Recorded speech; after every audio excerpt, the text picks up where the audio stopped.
Hi வணக்கம். எங்கே வந்திருக்கேன் பார்த்தீங்கன்னா தோட்டத்துக்கு தான் வந்திருக்கேன். காலையிலே வெள்ளனை எழுந்திரிச்சு வந்துட்டேன். அந்தோனியம்மா வந்து நான் மிளகாட்டுக்கு உரம் போட்டு தண்ணி விட்டுட்டேன்னா நீ கத்திரிக்காட்டுக்கு போய் உரம் போட்டு தண்ணி விடு அப்படின்னு காலையிலே ஃபோன் பண்ணிச்சு.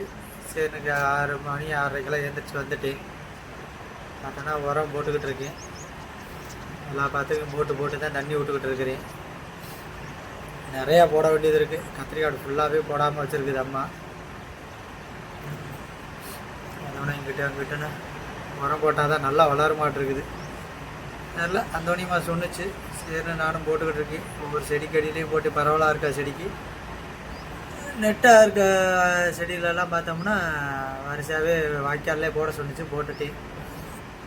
ஆமாம், உரம் போட்டு இந்த சைடு முடிச்சிட்டேன். அந்த சைடு தான் அடுத்து போகணும். எல்லாம் கொஞ்சம் கொஞ்சமாக தான் போட சொன்னிச்சு. போட்டிருக்கேன் பாருங்கள். உரம் போட்டிருக்கேன் பாருங்கள். பக்கத்தில் போய் காட்டுறேன். இங்கே பாருங்கள், உரம் போட்டாச்சு. இங்கே தண்ணி பாஞ்சிக்கிட்டு இருக்குது உரம் போட்ட சைடெலாம். இன்னும் அந்த சைடெலாம் போட வேண்டியது இருக்குது, போடணும். அதனால் ஒரு பாருங்கள், எல்லாம் தண்ணி பாஞ்சிக்கிட்டு இருக்குது.